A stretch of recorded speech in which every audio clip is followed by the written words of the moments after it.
Dear friends of the heart, I'm really happy to be able to share this time with you and to talk a little bit about my work, and in particular about a transpersonal way of dealing with forgiveness, which I have called Circles of Forgiveness, which were created in 2012 and that now exist in some 15 countries and probably many more to come just by next year.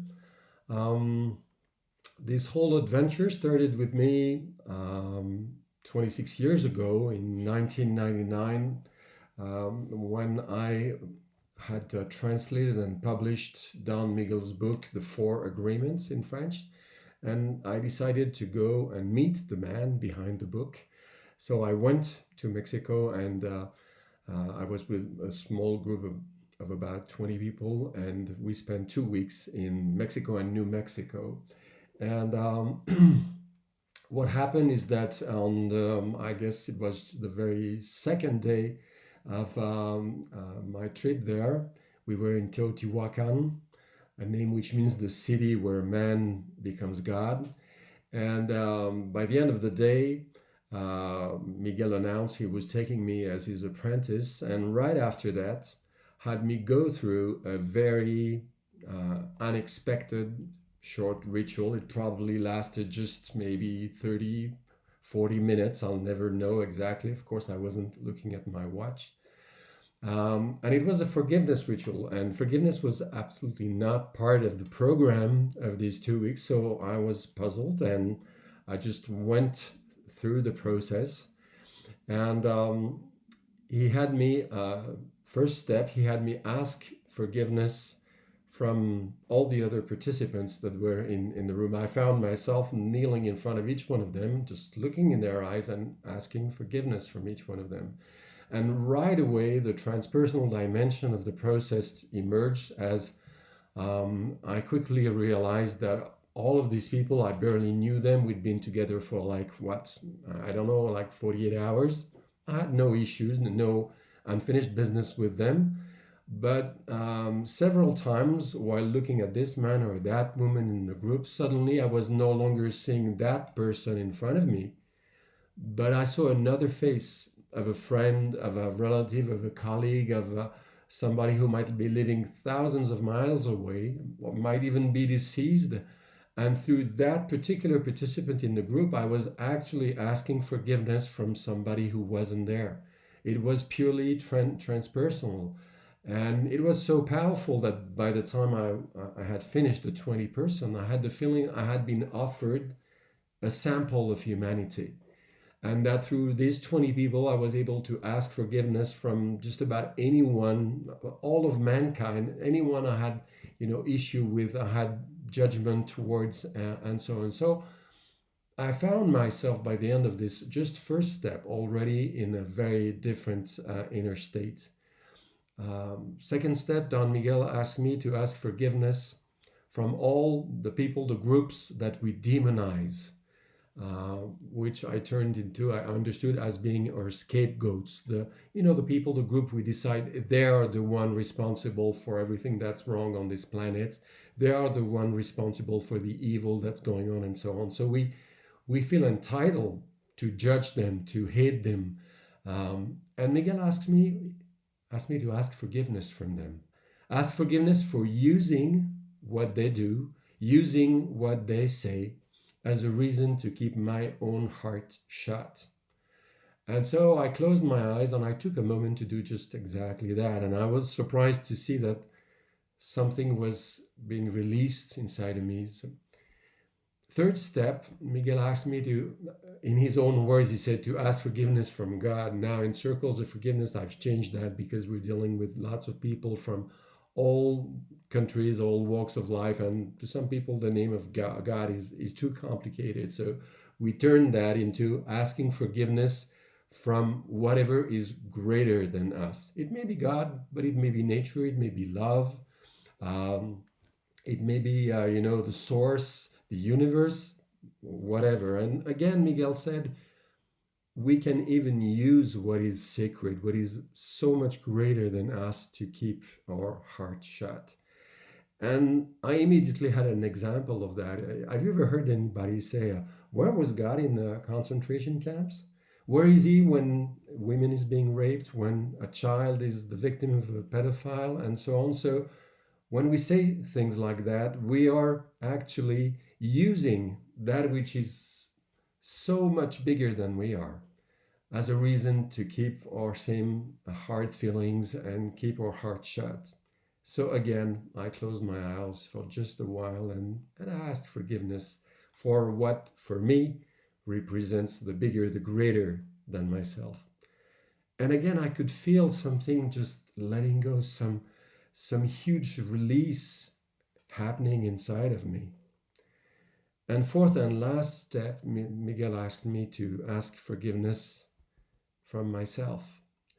And he warned me that that would be the most difficult. And why the most difficult? Because I guess most of us have so many judgments against ourselves. We have these inner wars going on where we find so many things that are not okay, where we're not enough, we're not good enough, we're not this or that enough. And there's this inner war and conflict going on inside most of us all the time.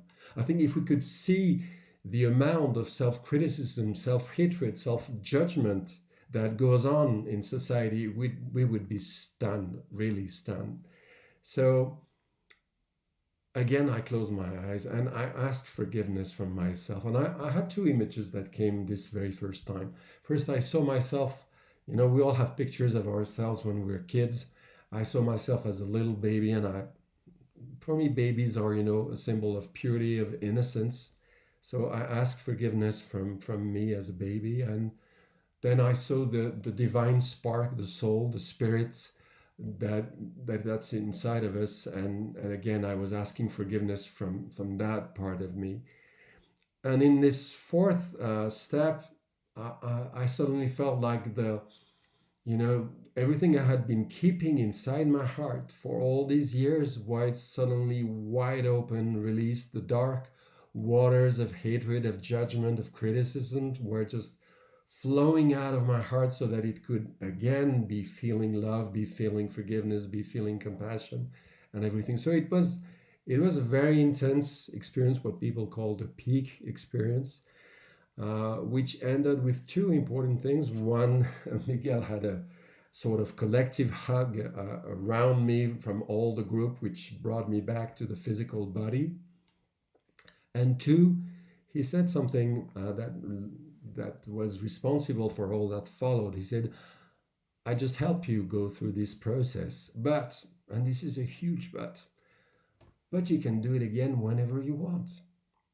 And for the next following month, I was still carried by this powerful experience. But then there came a time where I started judging again myself and others and criticizing. And I saw myself doing it. So I remembered what he said. I can do this. Well, how do I do it? There's no group. There's no Miguel. There's no pyramid. We're not in Teotihuacan. Well, I just went through the 4 steps as an inner process. And I was amazed to see that within 10-15 minutes, I was feeling the same release, what I called the shower of the heart. We find it normal to take a shower for the physical body, but we need showers for the heart because of the feelings of the emotion that otherwise stick with us and that become toxic in our lives. And I realized the same thing was happening. And it took me a certain number of years of just practicing this by myself until the point I decided to share that. And I started with workshops, weekend workshops. And rapidly, the number of requests was far too big for me alone. And I thought it's a little difficult to train people to do the whole weekend. So why don't I do just a short, condensed version, which I call the circle of forgiveness, because there are circle of women, circle of men, there are circle of prayers, circles of healing, all sorts of circle. And I like to say we spend so much time online. It's good to spend time also in circle. So I created circles of forgiveness, and I can even tell you this: the very first time I tried this was at a transpersonal congress close to Paris, in 2012. And I was amazed to see that in just 2 hours, people were able to experience something very similar to what I had experienced myself back then in Mexico. And initially, I had hoped that there would be, like 10 or 15 maybe circles in France and Belgium and Switzerland where I do most of my work. But it grew way, way faster than I ever expected. And I found myself doing that most of my time because I realized people were looking for a non-religious way of dealing with forgiveness. Forgiveness for a lot of people is, it's related to Christianism or maybe to Judaism or Islam. But they tend to think that it has to be religious, which is not.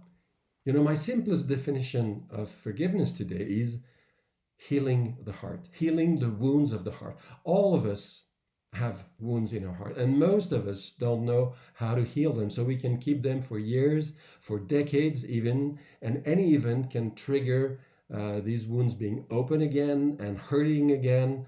And we've been very good at the medicine of the physical body, but as regards the medicine of the heart, we've been much less good.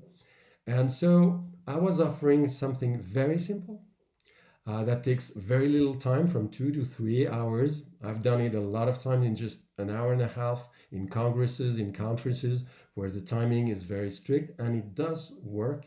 It's simple, it's powerful, it's transpersonal, meaning that it allows people to give and receive forgiveness from people who do not have to be present. As I said before, they can be miles away, thousands of miles away. They can be deceased, dead for years. But we all know that if somebody had just to die for our relationship problems with them to finish, we'd know it. So people still have problems with parents or other people that have died for years, and they still feel, anger and resentment and things, and it's not finished. But within a circle of forgiveness, through the participants, and you never know which one, then suddenly you can feel that this forgiveness is being exchanged and your wounds are being healed and you find yourself whole again. Just for the record, I discovered self-help and spirituality in 78, 79 while I was an exchange student in the United States.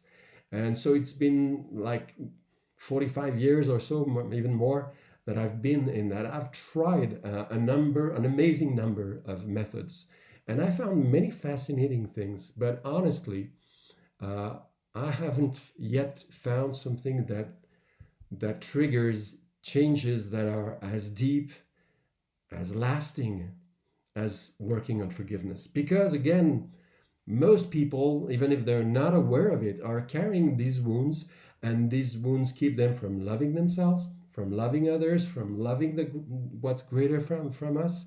So I believe that today it's one of the major ways we can change our relationship to ourselves, change our relationships to our loved ones, to nature, to everything around us, by healing these wounds that we've been carrying for so long.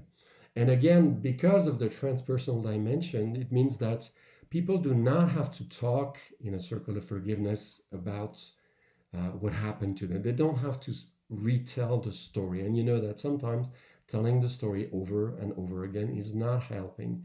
And some people do not feel like they want to share this in a workshop. Well, in a circle, they don't have to. They can go through the whole process, and nobody will ever know what is going to be healed inside of them through the other participants. But the feedback that we've had over those past 15 years is just beautiful. I can just give you rapidly a few examples to emphasize the transpersonal dimension. For example, in one of the very first workshops that I did, there was at the final ritual, there were about 40 people, and there was this young woman, and she found herself at some point standing in front of a lady that must have been 65, something like that. And instead of just doing what was told, you look at the person in front of you, you just tell them, please forgive me. And then you move on and you're facing another person. Well, when she was facing that elderly woman, this young woman found herself saying, please forgive me, little mother. Why did she have little mother? She didn't know. It just came through her, literally. But the woman standing in front of her started crying and crying and crying, like if some old wound was suddenly opened and something could be released. And when at the end of the ritual they talked together, they realized that this woman, this elderly woman, was feeling very guilty, was very judgmental towards herself, because 27 years ago she had had an abortion, and she was still judging herself for that. She couldn't make peace with that. And that young woman in front of her was exactly 27. And both didn't know anything about each other's life. But because that young woman said, please forgive me, little mother, that wound broke open, and this woman finally could heal that wound. Just quickly, another example. I had a circle of about 60 people, and there was one black woman from Africa in there.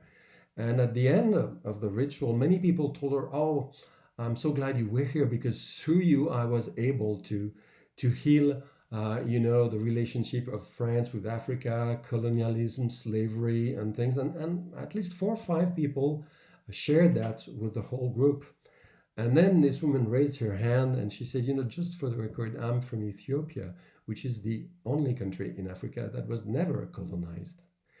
And I found that beautiful, because it showed that she clearly was the living icon that some people needed, so they could do through her, in a purely transpersonal fashion, the healing that they needed. It had nothing personal, nothing to do with her real nationality or whatever.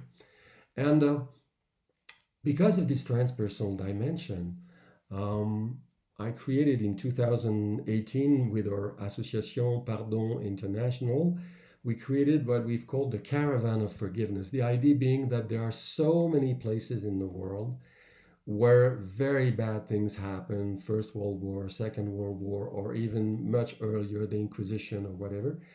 And if you are sensitive and you go to these places, you may find yourself suddenly overwhelmed with feelings, emotions, images sometimes even, that do not belong to you, because something never found peace in this place, and it's still acting in the present to tourists or whoever goes there. I've had that personal experience twice in southwestern France, where the Qatar used to be. And so we decided with the Caravan of Forgiveness that we would go to these places and do a purely transpersonal circle of forgiveness, meaning that we're not there for us. We are not there because we're trying to heal anything in our personal story, or even, transgenerational or whatever. We are just here so that through us, whatever needs to find peace, whatever needs to find resolution in this place, can do so through us. And because of COVID, we had a few years where we weren't able to do it, but we've done it 4 times to this day, and each time it's been an amazing experience for all participants. And that gives me hope. It gives me hope that forgiveness can be exchanged. We can heal our hearts. We can love again, even if the people who've done harm to us have no idea. They haven't changed. They live somewhere else. They may be dead. The healing can happen. We can heal things in relationship with history. So, and I think the simplicity of this process, a circle of forgiveness, the shortness, just 2-3 hours, is one reason why we've trained some 800 people in the past 12 years to lead such circles in a number of countries. I want to quickly add one thing. You may have noticed when I started this speech that when I recounted my experience with Miguel, never did Miguel ask me to forgive. Never. 4 times he asked me to Ask forgiveness. Ask forgiveness from others. Ask forgiveness from my scapegoats. Ask forgiveness from what is greater than us. And finally, ask forgiveness from myself. So Don Miguel actually taught me how to ask for forgiveness, not how to forgive, which may be very surprising. Aren't we supposed to forgive? Isn't that what we're trying to do? Since I have very little time, I can't go into all the details, but what I can tell is that this reversal way of practicing forgiveness, not forgiving, but asking for forgiveness, creates an opening inside of us. And through that opening, the waters of forgiveness may actually flow and cleanse us and heal us. As strange as it may sound, today I don't believe we can forgive. I think we can create the conditions that are necessary so that forgiveness can flow through us. Forgiveness is like life. Forgiveness is like love. We don't decide to live. We are living. Life flows through us, and because it flows, we can act and think and love and do things. We don't decide to love.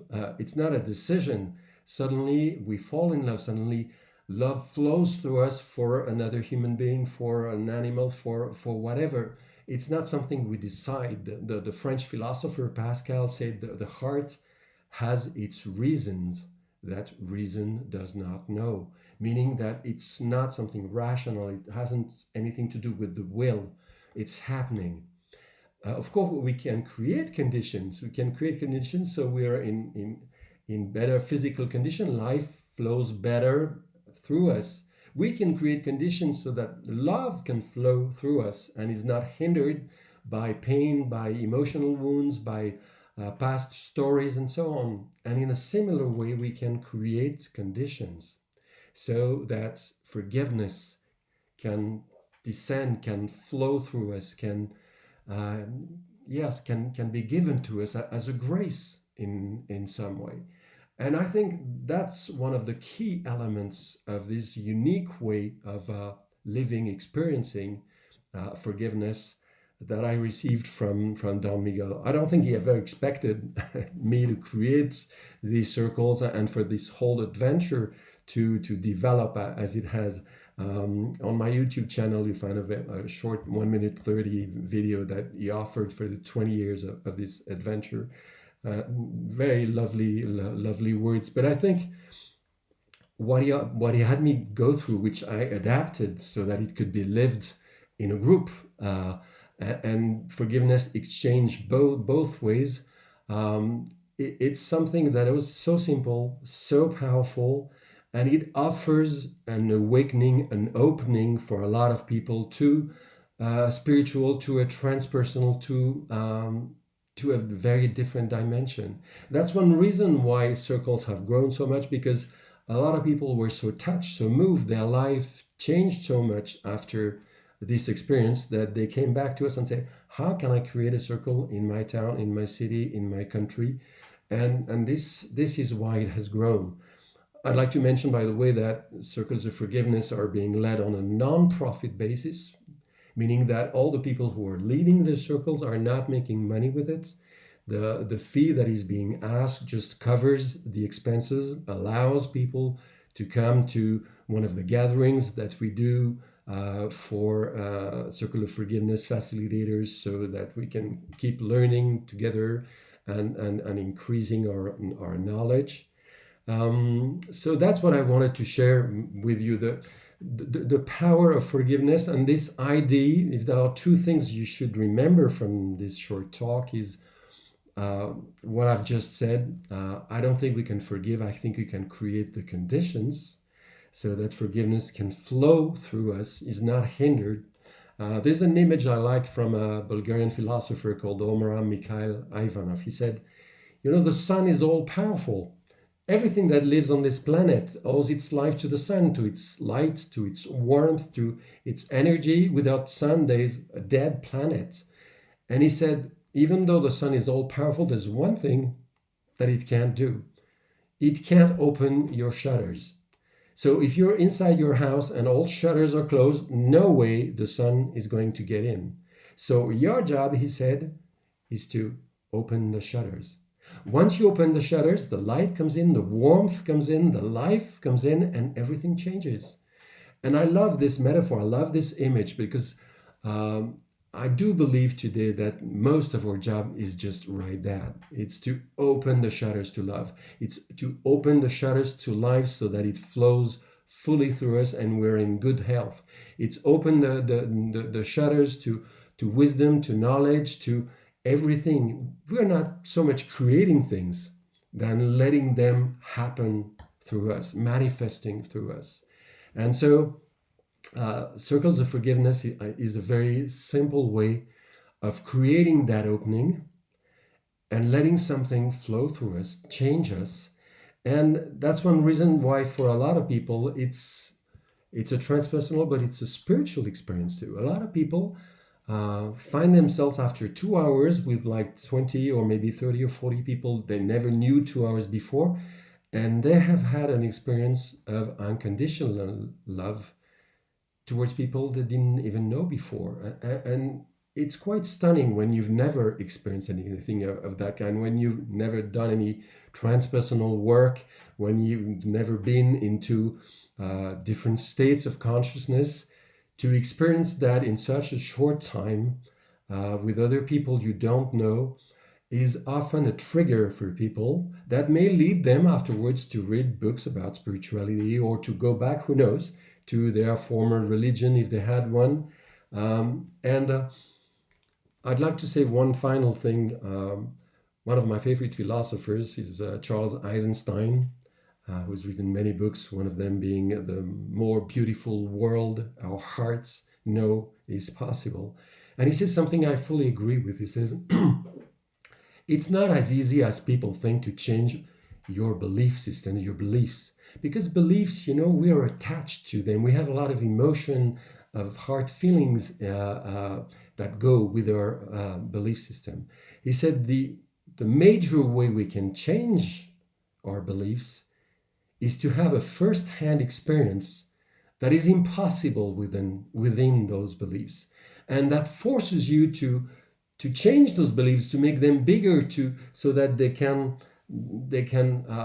englobe, so that this experience may be part of this new belief system you have to create. So I think every time we offer an experience through whatever technique, transpersonal things, tools that we have, when we offer a transpersonal experience, a first-hand experience to people, we give them an opportunity to open up to a new philosophy, to a new way of seeing themselves, the world we live in, and everything. And I think that's what's needed.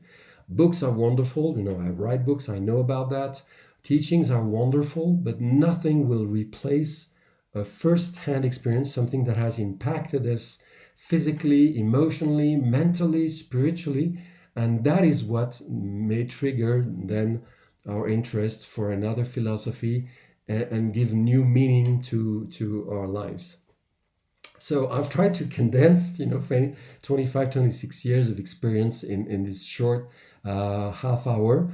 I will be leading Gift of Forgiveness workshop in Romania in November. And who knows, maybe there'll be also a Circle of Forgiveness facilitator training following that. And you may find more information in a website in English that's been recently created that's called circlesofforgiveness.org. circlesofforgiveness.org. This one is in English. The rest of my websites are in French. Thank you, friends of the heart, for being with me. And maybe we'll get to meet live soon, here, there, anywhere. Thank you.